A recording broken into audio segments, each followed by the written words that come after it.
I love risk assessments. I don't know what the deal is with me. Call me damaged. Perhaps it's a catharsis from some IT security drama from my early professional days.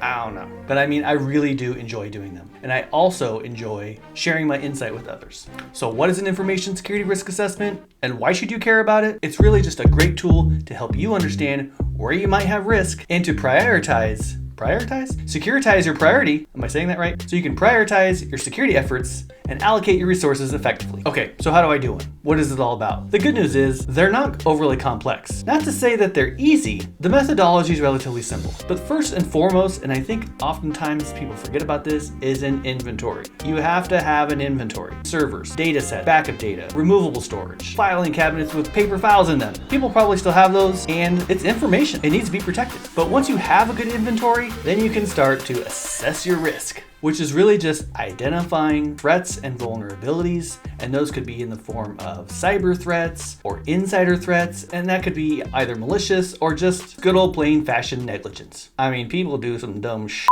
sometimes. Then you want to be able to identify the likelihood and the impact of any of these weaknesses or vulnerabilities in your environment. Once you've got those two things, then you can sort of quantify what the risk is. Once you have your risk, then you're going to want to work through your controls. What kind of security controls do you have in place? What kind of encryption? What kind of authentication? Do you have separation of duties? Are there backups? So on and so forth. And that's where it comes down to your risk assessment formula, if you will, which is essentially your inherent risk minus your controls equals residual risk. It's really just a simple subtraction equation. You can make it a bit more complex than that, but you don't have to start off complex. And with this simple calculation, you can quickly begin to identify where high risk exists in your environment. And that's all there is to it. And wherever there is high risk, you want to mitigate that risk. I mean, the name of the risk management game is managing risk to an acceptable level. So what are you going to do to treat your risk? Are you going to mitigate it? Are you going to transfer it? Are you going to accept it, which is totally an option, or avoid it altogether?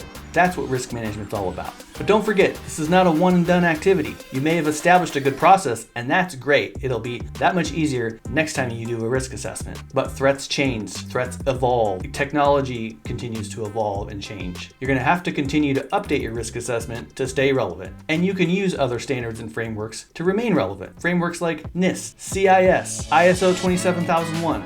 All good frameworks to adopt and utilize as you see fit for what works best for you and your organization. You got it? All right, is that enough about risk assessments? Are you tired of hearing about risk assessments? Seriously, risk management is my love language. Hit me up if you're interested in learning more, hit that like button, and follow me if you'd like to see more on risk management practices. Thanks everyone, see you next time.